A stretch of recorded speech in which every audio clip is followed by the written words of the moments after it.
Masechet Nazir, résumé du Daf Nuntet. La Gemara ici traite un peu la halachot des endroits du corps qu'un homme n'a pas le droit de raser. Donc on a déjà vu des périodes de la tête, il y a la barbe. La Gemara continue dit comme ça. Amar Rav dit, un homme a le droit de se raser son corps entier. La Gemara demande, mais pourtant, celui qui se rase l'aisselle ou l'endroit pudique, il est chayav malkout, c'est interdit, c'est une manière de femme, qui est interdite aux hommes. Répond la Gemara, au rasoir, c'est interdit, au ciseau, c'est permis. La Gemara continue et dit, selon Rabbi Yochanan, celui qui se rase ces endroits-là, il est chayav malkout. La Gemara explique, mais pourtant, on a une braïta qui dit que ce n'est que des rabanan. Répond la Gemara, oui, effectivement, il est chayav malkout, mais des rabanan. On ne le frappe que des rabanan. Deuxième version, on dirait au nom de Rabbi Yochanan, que non, il n'est pas chayav des rabanan, il est chayav minatora. Il a transgressé le passage qui dit, un homme ne portera pas une robe de femme. C'est une manière de femme qui est donc interdite aux hommes. La Gemara dit, mais pourtant, on a vu dans une braïta que c'est que des rabanan. Répond la Gemara, c'est une marloquette tanaïm. Il y a une marloquette tanaïm. Comment expliquer le passage qui interdit à un homme de porter un vêtement une robe de femme? Donc, selon une braïta, toutes ces manières de femme là, de se raser ces endroits du corps, c'est interdit minatora à cause de ce pasouk là qui interdit à un homme les manières de femme. Et le Tana qui pense que c'est que des rabanan, il explique ce pasouk autrement. Il dit ce pasouk là, il vient interdire à un homme de porter des vêtements de femme ou à une femme de porter des vêtements d'homme et de s'asseoir parmi eux. C'est-à-dire un homme il s'assoit parmi les femmes, il s'habille comme une femme, il s'assoit parmi elles, une femme s'assoit parmi les hommes avec des habits d'homme. Ça c'est un obstacle, ça va arriver à une avéra. C'est ça ce que la Torah interdit. Encore un Tana dit, ce passage qu'elle vient nous apprendre vient interdire à une femme de porter des armes pour la guerre et d'aller à la guerre. Parce que c'est une manière d'homme, c'est un kli gever, c'est un kli d'un homme. Et ce que la femme interdit à l'homme, les vêtements de femme, ça veut dire les manières de femme. Les manières de femme de s'embellir et de se raser ces endroits du corps. La Gemara continue et dit, un nazir qui se rase de toute façon, quand il continue à se raser tous les autres endroits du corps, ce sera permis, dit Rav Nachman, parce que ce n'est plus une manière de femme. Mais la Gemara dit la halakha n'est pas comme lui.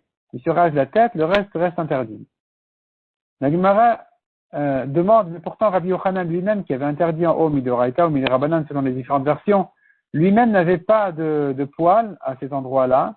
Répond la Gemara, c'était par vieillesse il les a perdus.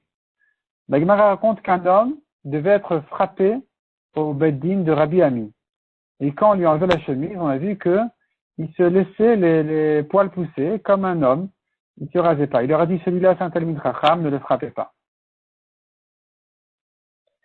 La Gemara continue et ramène que Rav a demandé à Rabbi Chia, son oncle, qu'est-ce qu'il en est de se raser ces endroits-là?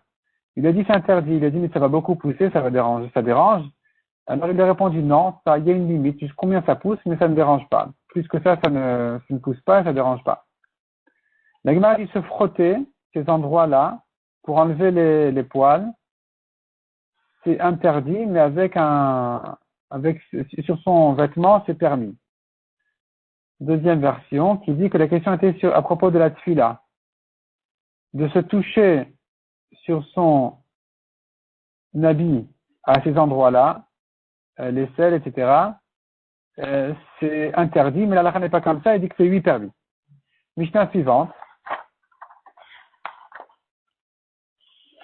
La Mishnah suivante reprend la première Mishnah du Pérec, qui disait qu'une Touma était tombée entre deux Nézirim, on ne sait pas lequel d'entre eux est devenu tamé.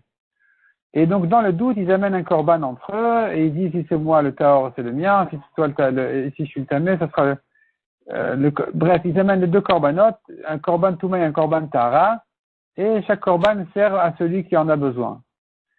La Mishnah dit, mais si il y en a un qui est mort, un des Nézirim qui est mort, qu'est-ce qu'il fait le deuxième? On a deux solutions. Selon Rabbi Yoshua, il doit absolument chercher quelqu'un qui veuille bien être nazir dans le doute. Et donc, ils font entre eux le même système, en lui disant comme ça, voilà, si je suis le tamé, alors tu seras nazir tout de suite. Et au bout de 30 jours, on fait 2 korbanot, korban de nazir tamé, korban de nazir tahor, et chaque korban servira à celui qu'il faut. Si je suis tahor, tu seras nazir que dans 30 jours. Et donc, au 60e jour, il faut un korban de nazir tahor qui servira soit pour l'un, soit pour l'autre. C'est ce que dit Rabbi Yoshua. Et il y a une deuxième solution. Ben Zoma lui dit, mais qui fait qu'il va l'écouter de faire comme ça une naziroute pour rien? Ben Zoma, il dit, non, on ne fait pas comme ça. Il a qu'à faire, dans le doute, un korban de nazir tamé et de nazir tahor.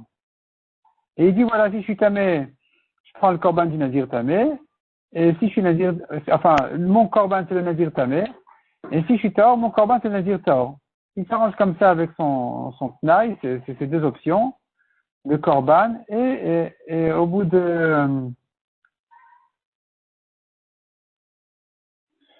30 jours de plus, il refait encore une fois une naziroute, et puis il amène un korban de nazir tahor. Il dit, voilà, si j'avais déjà terminé ma naziroute auparavant, tant mieux. Maintenant, c'est que des korbanotes de Nedava. Et sinon, c'est maintenant que je fais mon korban de nazir.